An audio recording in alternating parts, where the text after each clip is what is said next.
तकरीबन 3 हफ्ते, आज कल के दिन ट्यूसडे को 3 हफ्ते हो जाएंगे जब मेरी लास्ट टाइम कीमोथेरेपी हुई थी। उस कीमोथेरेपी के दौरान जब डिफरेंट डिफरेंट तरह की मेडिसिन आपके नस में जैसे ग्लूकोज चढ़ता है उस तरह से दी जाती है। फिर बीच में 2-3 बैग वो चढ़ने के बाद एक सिरिंज से मेडिसिन आपकी नस में दी जाती है, जिसको बहुत आहिस्ता आहिस्ता आधा घंटा लगा के देना पड़ता है। तो वो होता है कीमोथेरेपी की एक्चुअल मेडिसिन। लेकिन वो उसके पहले भी 2 छोटे बैग ग्लूकोज के चढ़ाए जाते हैं जिनमें मेडिसिन होती हैं, और उसके बाद भी और फ्लूइड दिया जाता है ताकि वो आपकी नसों में से निकल सके। मेरी 15 साल पहले जो कीमोथेरेपी हुई थी उससे भी मुझे कई तरह के रिएक्शन हुए थे, क्योंकि देखें हर तरह की मेडिसिन हर किसी को सूट नहीं करती है। बहुत से लोगों को कभी पेनिसिलिन की एलर्जी होती है, कभी एस्प्रिन की एलर्जी है, जो बहुत ही कॉमन से ड्रग्स हैं। लेकिन कई बार हमें ये जो बहुत स्ट्रॉन्ग वाली दवाइयाँ होती हैं उनकी ज़्यादा एलर्जी की होता है कि डॉक्टर्स को भी पता होता है कि ये हो सकता है। इसीलिए बहुत टेस्ट करने के बाद डिसाइड होता है कितनी डोज किसी को देनी चाहिए और कितने गैप के बाद देनी चाहिए ताकि आपकी बॉडी उसको सह सके। तो जब मेरी कीमोथेरेपी ख़त्म ऑलमोस्ट होने वाली थी, तो मेरी उसी बाजू में जहाँ ये लगा हुआ था ड्रिप, तो वहाँ पे मुझे थोड़ी स्वेलिंग नज़र आई।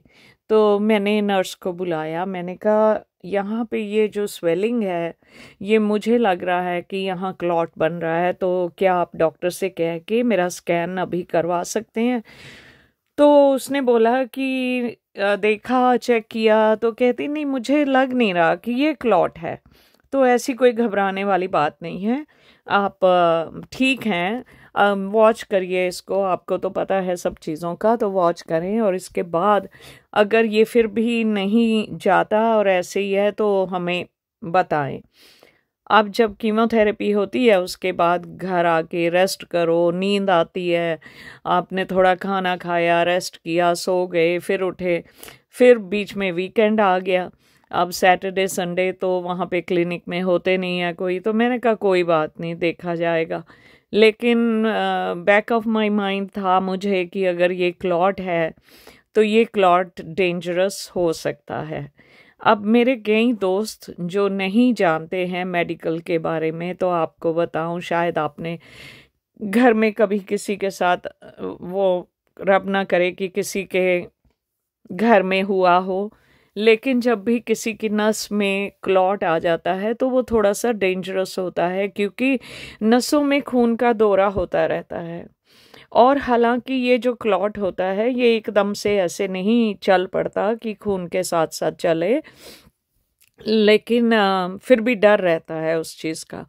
तो मेरे भी दिमाग में यही था, क्योंकि मुझे पहले 2 स्ट्रोक हो चुके हैं, तो मुझे ये था कि अगर ये चला तो ये जाएगा सीधा मेरे लंग्स में और वहाँ से प्रॉब्लम हो सकती है।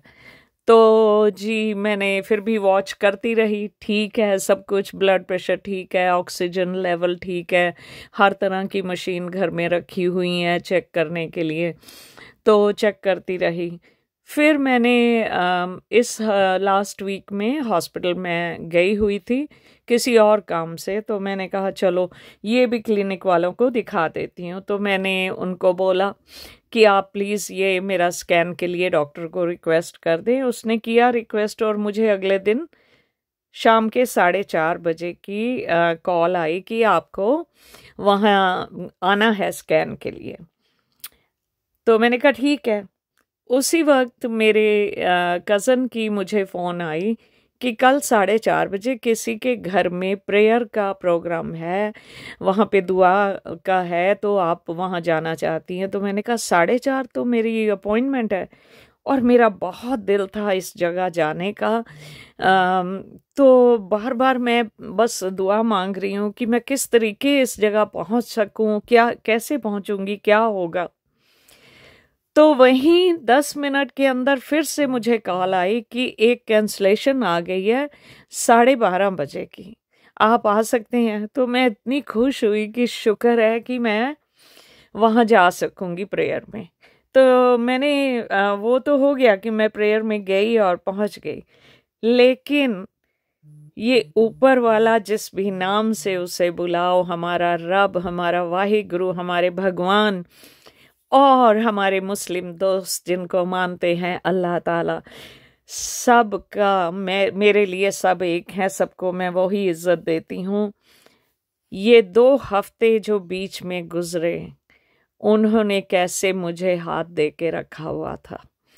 वो ना रखते मेरा ख्याल तो वो क्लॉट वहाँ से मूव करके अगर मेरे लंग्स में जाता तो मेरी सांस रुक सकती थी, और अगर वो लंग्स से निकल के किसी तरीके, हालांकि मुश्किल है निकलना लंग से, क्योंकि लंग का स्ट्रक्चर ऐसा होता है, वहाँ से निकलना मुश्किल है, लेकिन अगर वहाँ से निकलता तो सीधा हार्ट में जाना था, तो हार्ट अटैक होने का या कार्डियक अरेस्ट होने का, जिसमें कार्डियक अरेस्ट होता है हार्ट एकदम स्टॉप हो गया, वो चीज़ भी इतनी खतरनाक हो सकती थी। लेकिन मेरे वाहिगुरु ने हाथ दे के रखा हुआ था, उन्होंने ज़रा सी भी तकलीफ नहीं होने दी। ना मेरा ब्लड प्रेशर बढ़ा, ना मेरा ऑक्सीजन का लेवल कम हुआ 2 वीक में, किसी किस्म की कोई प्रॉब्लम नहीं हुई मुझे, कुछ ज़रा सी भी एक कहें अगर ज़रा सी भी प्रॉब्लम नहीं हुई। और अब जब मेरा ये डायग्नोस हो गया कि हाँ मेरी वेन में क्लॉट है, तो अब उन्होंने मुझे ब्लड को पतला करने वाले इंजेक्शन रोज़ लगाने शुरू किए। मेरे हर तरह के ब्लड टेस्ट हुए, इमरजेंसी 4 डॉक्टर्स की मीटिंग बुलाई गई और उसमें मेरा केस डिस्कस किया गया, और मुझे उन्होंने 3 महीने के लिए ब्लड थिनर्स पे रखा कि आपको ये इंजेक्शन लेने हैं। मैं घर पे भी वो इंजेक्शन खुद लगा सकती हूँ, और अभी तो जा रही हूँ हॉस्पिटल रोज़ाना, क्योंकि साथ साथ उन्होंने लेबॉर्ट्री में भी मेरा ब्लड लेके भेजना है टेस्ट करने के लिए, देखने के लिए कि सब कुछ जैसे प्लान किया है वैसे चल रहा है कि नहीं। तो मुझे इतनी हंसी भी आई उन लोगों पे जो बद्दुआ देते हैं कि देखें वो रब से बड़े हैं क्या, उनको कैसे समझाएं। मैं उनका इसलिए बार बार जिक्र करती हूँ कि मैं नहीं चाहती कोई भी इंसान जब उसका इस दुनिया से जाना हो तो उसको वो सहना पड़े जो सुन के रूह भी कांप जाती है, बेशक वो दुश्मन है या कुछ भी हैं। लेकिन अगर मैं इंसान हूं, अगर मुझे ऊपर वाले ने इतनी तौफीक दी है कि कम से कम मैं किसी का अच्छा कर सकूं, तो इसलिए मैं बार बार उनको हिदायत देती हूं, बुरे काम छोड़ दो। और हमारी गुरबानी में लिखा है, फरीदा बुरे दा भला कर, जो आपके साथ बुरा कर रहा है उसका भी भला करो। इसीलिए मैं बार बार कहती हूँ और उनका जिक्र करती हूँ, क्योंकि वो अलग अलग आईडी से आके या अपने दोस्तों को कह के मेरी आके वीडियोस सुनती हैं, फिर वहाँ पे जाके मेरे को गालियाँ देती हैं। तो मेरी तरफ से मैंने जो करना था, बताना था कि देखें आप अल्लाह से ऊपर नहीं हैं, आप अल्लाह को मानती हैं, आप अल्लाह से ऊपर नहीं हैं। तो ये गंदे काम करना छोड़ें, लोगों को गालियाँ देना छोड़ें, और अपने जो आपने गुनाह अब तक किए हैं उनसे तौबा करें और अच्छी राह पे चलना सीखें। मेरी बस यही उनके लिए कोशिश है कि किस तरीके वो खुद को बदल सकें। ये नहीं कि मुझे उनसे दोस्ती चाहिए, ये नहीं कि मुझे उनसे कुछ चाहिए इसलिए मैं कर रही हूँ। मैं सिर्फ और सिर्फ एक उस रब का इंसान होने का फर्ज निभा रही हूँ जो उसने कहा हमें कि ऐसे जियो जिंदगी कि बाद में आपको जो आपसे जुड़े हैं वो आपको याद रखें। मेरी जिंदगी तो मेरा वाहिगुरु बहुत ही अच्छे से चला रहा है। और इस सब चीज के दौरान मेरी जो लास्ट कीमोथेरेपी रहती है, मुझे वो भी नहीं लेनी पड़ेगी। तो देखो मेरे रब के कमाल, उसने कितना कितना अच्छा किया है मेरे लिए, कि हर चीज में उसने मेरा साथ दिया, हर चीज से उसने मुझे निकाला।